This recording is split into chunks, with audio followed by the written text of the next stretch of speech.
Since the dawn of humanity, people have wondered what happens after death.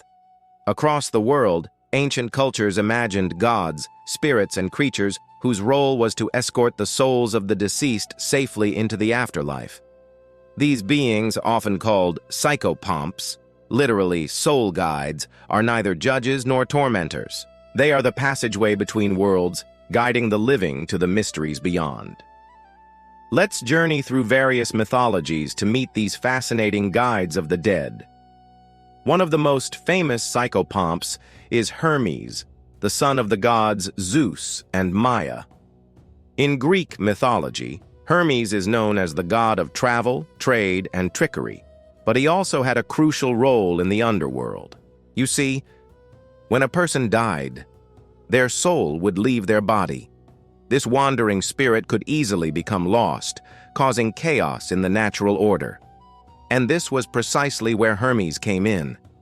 As the psychopomp of the dead, he ensured that the souls reached the underworld safely. Hermes was always ready for his duties. He wore winged sandals that allowed him to traverse both Earth and the underworld with ease. Around his shoulders, he carried the caduceus, a staff entwined by two snakes, which symbolized his role as a guide between realms. When it came time for a soul to depart, Hermes would be there waiting.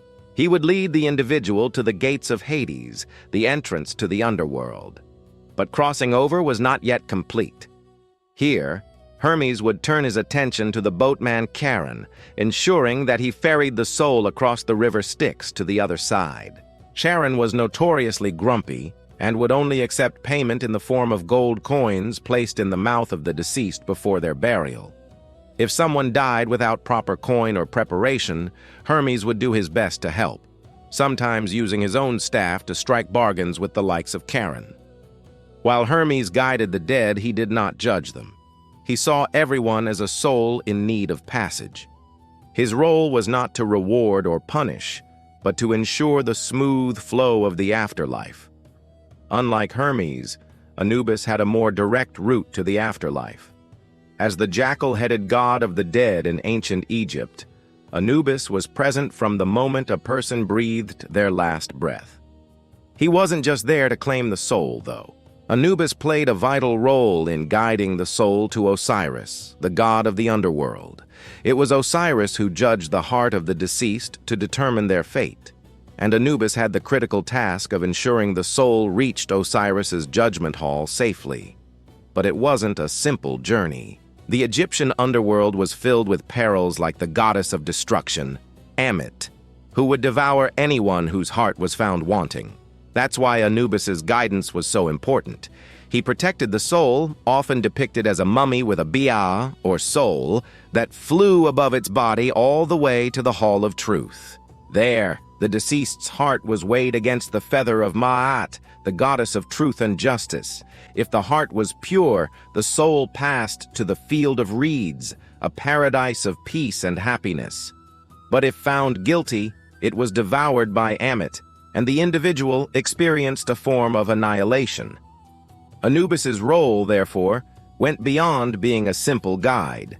He was a protector, ensuring that the soul had the best chance of reaching the field of reeds. In Norse mythology, the guides of the dead were fierce and noble, the Valkyries. These female figures, often depicted as half human and half bird, were the chosen ones who decided who lived and who died.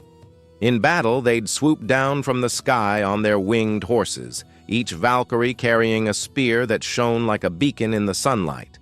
Their armor gleamed, and their raven or boar-like helmets added to their intimidating presence. The Valkyries didn't take every soul to the afterlife. They were selective, choosing only the most valiant and honorable warriors who fell in battle.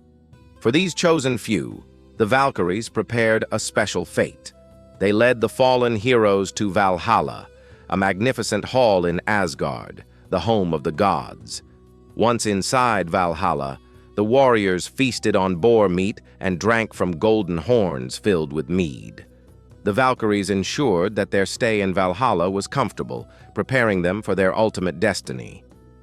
For when Ragnarok, the end of the world approached, the warriors would leave Valhalla to fight alongside Odin, the All-Father, against the forces of evil. In this final battle, the fate of the entire Norse pantheon would be decided. So the Valkyries' role was not just to guide the dead, but to prepare them for their final stand. And that concludes today's video. Thank you for watching. Don't forget to subscribe.